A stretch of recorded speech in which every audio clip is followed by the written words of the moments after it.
오늘도 새벽 예배에 오신 우리 성도님들을 주님의 이름으로 축복합니다. 하나님 말씀을 통해서 오늘도 하나님의 말씀에 귀 기울이기를 원합니다. 이 본문에서 보시면 이 예레미야 선지자는 바벨론에게 항복하는 길만이 살 길이라고 선포를 하고 조속한 회복을 예언한 선지자들에게 속지 말라고 경고를 하고 있습니다. 특히 우리가 읽은 12절을 보십시오. 뭐라고 말씀을 합니까? 유다왕 선지자는 시드기야에게 여러분들은 바벨론의 왕의 멍에를 메고 그와 그의 백성을 섬겨서 살아남도록 하라고 말하고 있습니다. 왜냐하면 주님께서는 이스라엘 백성들이 바벨로니아 왕을 섬기지 않는 백성들은 전쟁과 기근과 연병으로 죽이겠다고 말씀하셨기 때문이었습니다. 그러면서 예레미야 선지자는 14절에 이렇게 말씀합니다. 바벨로니아 왕을 섬기지 않게 될 것이라고 예언하는 자들의 말을 듣지 마십시오라고 말입니다. 그들은 여러분에게 하는 예언은 거짓입니다 라고 이야기를 했던 것이죠. 근데 여기서 성도 여러분, 왜 하나님은 바빌로니아 왕을 섬기지 않게 될 것이라는 예언하는 자들의 말을 듣지 말라고 하신 걸까요? 즉 하나님께서는 왜 바빌로니아 왕을 섬기지 않게 될 것이라고 예언하는 거짓 선지자의 말들은 아예 듣지도 말라고 하신 이유가 무엇입니까? 그 이유는 바로 하나님께서는 그들을 선지자로 보내지 않으셨기 때문이었습니다. 15절을 보십시오. 주님께서는 이렇게 말씀하셨습니다. 나는 그들을 보내지 않았다고 말입니다. 결국 거짓을 예언하는 자들은 하나님께서 보내지 않으셨기 때문에 하나님은 이스라엘 백성들을 향해서 그들의 말을 듣지 말라고 하신 것이었습니다. 그렇습니다. 거짓을 예언하는 자들은 하나님께서 보내지 않으셨지만 하나님의 이름을 방자하여 거짓을 예언합니다.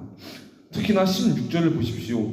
그들은 주의 성전의 기구들이 이제 곧 바벨로니아에서 되돌아올 것이라고 거짓을 예언합니다. 이 말씀은 이미 여호야김 왕 때에 바벨론이 성전과 왕궁의 모든 보물을 탈취하여 자기들의 산당에 둔 것을 가리키고 있습니다. 그런데 이 예언이 거짓이란 이유가 한 가지가 있습니다. 그 이유는 시드기야 왕 때에 유다가 멸망하고 바벨론에서 70년 동안 포로 생활을 한 것을 통해서 이미 증명이 되었기 때문이었습니다. 이처럼 거짓 선지자들은 거짓을 예언합니다. 그래서 예수님께서도 이렇게 말씀하지 않습니까? 거짓 선지자들이 양의 탈을 쓰고 이적과 가실 기사를 행하며 하나님의 택한 백성들을 미혹한다고 말입니다. 그리고 그러한 예언하는 자들과 그것을 거짓을 예언하는 것을 듣는 자들은 어떻게 된다고 말씀하고 있습니까? 15절에 보시면 거짓을 예언하는 자들은 멸망하게 될 것이고 그것을 듣는 자는 하나님께서 쫓아내신다고 말씀을 합니다. 이것은 하나님께서 거짓 선지자는 당연히 하나님의 심판을 받지만 헛된 교훈을 쫓는 어리석은 자들도 함께 멸망시킨다는 것이죠. 그러므로 성도 여러분, 우리는 사도행전에 나오는 베레아 사람들처럼 성경을 통해서 판단의 근거를 얻어서 하나님의 이름을 사칭하는 이단들을 물리치며 살아가야 합니다. 즉 우리 주변에는 성삼위일체 되시는 하나님을 부인하고 또한 하나님이지만 인간의 몸으로 오신 예수님을 부인하며 자신만이 하나님께서 보내신 예수의 사자라는 등 별의별 거짓 예언자들이 많이 있음을 보게 됩니다. 지금도 하나님의 교회라든지 신천지, 여호와의 증인 등 우리 주변에 많은 거짓 선자들이 있다는 것이죠.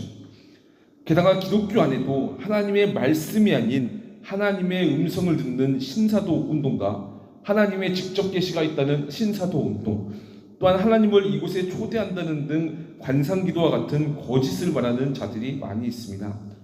따라서 우리는 그것들을 따르지 않으려면 어떻게 해야겠습니까? 아까 언급드렸다시피 성경을 통한 판단의 근거를 얻어서 거짓 예언자들을 물리쳐야 할 것입니다.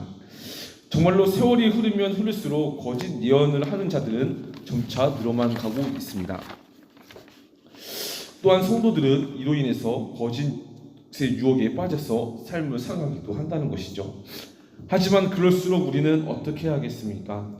바른 말씀과 바른 성경적 가치관 속에서 특히나 외민과 하이델베르크 문답 등 과거 이단들로부터 거짓 선지자들로부터 하나님의 말씀에 신앙을 지키기 위해 세운 이러한 표준 문서들을 더욱더 읽고 바라보면서 더욱더 이 말씀 위에서 굳건히 서서 거짓 선지자들의 말을 듣지 않도록 해야 할 것입니다.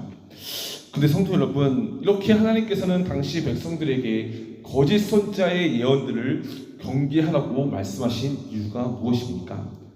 그것은 우리가 지금 말씀드린 것처럼 단순히 우리가 거짓 미혹에 빠져서 살아가는 것이 안타깝기 때문에 하나님께서 이러한 것들을 경계하라고 말씀하신 것은 아닙니다. 다른 이유는 거짓 선지자들의 말을 들으면 당시 백성들은 더더욱 하나님을 향하여 자신이 지은 죄에 대해서 회개하지 않고 살아가기 때문이었습니다.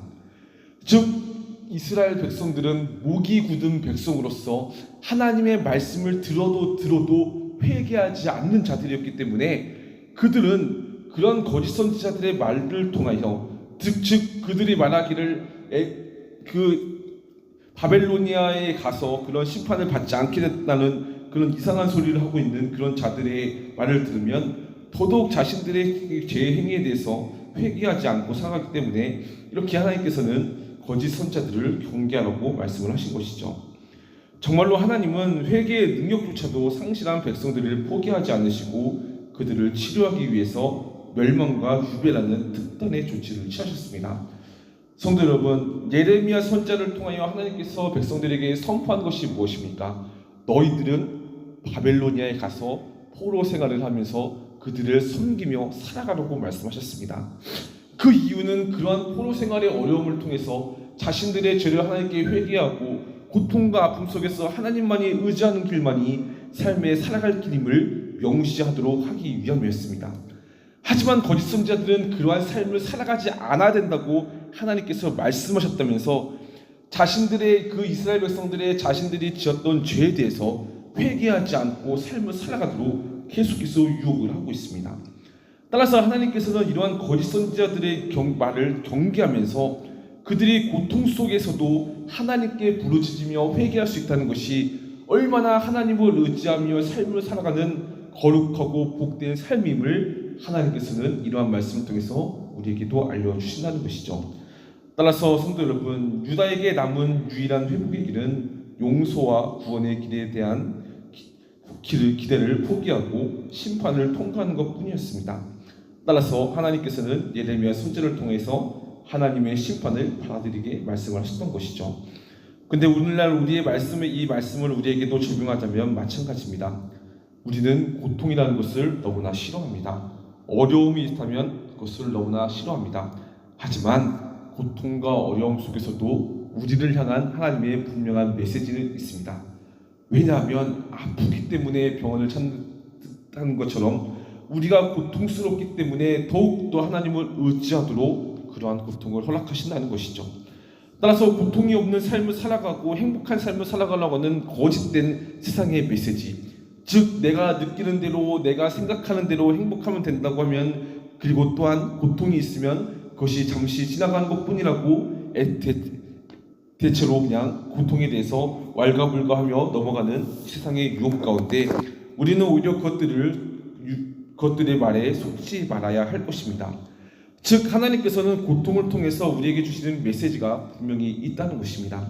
따라서 사랑하는 성도 여러분, 고통을 당하지 말라고 하는 거짓 예언자들의 모습들, 또한 고통이 오더라도 그것 가운데서도 그냥 그대로 살면 되는 것이라고 특단하며 진단하며 살아가도록 유혹하는 세상의 말들의 귀를 기울이지 않았으면 좋겠습니다. 오히려 고통을 통하여 하나님을 의지하며 하나님께 나아가며 자신들의 죄를 자백하며 하나님을 의지하도록 인도하시는 그러한 하나님의 말씀의 메시지를 들으면서 이 고통도 하나님께서 주신 메시지이자 하나님께서 우리에게 주신 축복임을 기억하면서 더더욱 고통 가운데 하나님께 감사하며 하나님만을 의지하며 나아가는 우리 모두가 되었으면 좋겠습니다. 고통을 통과하는 자만이 정금과 같이 우리의 믿음이 더욱더 단련하게 될 것이고, 고통을 통과한 사람들이야말로 정말로 예수 그리스도께서 십자가의 고통을 통과하사 부활하신 것처럼 우리 또한 그런 고통을 통과해야만이 그 가운데서 하나님께서 우리에게 주시는 그런 거룩한 뜻과 의미를 알게 될 것입니다. 따라서 우리 모두 고통 가운데서도 하나님을 더욱더 의지하며 살아가는 우리 모두가 되시기를 간절히 소망합니다. 말씀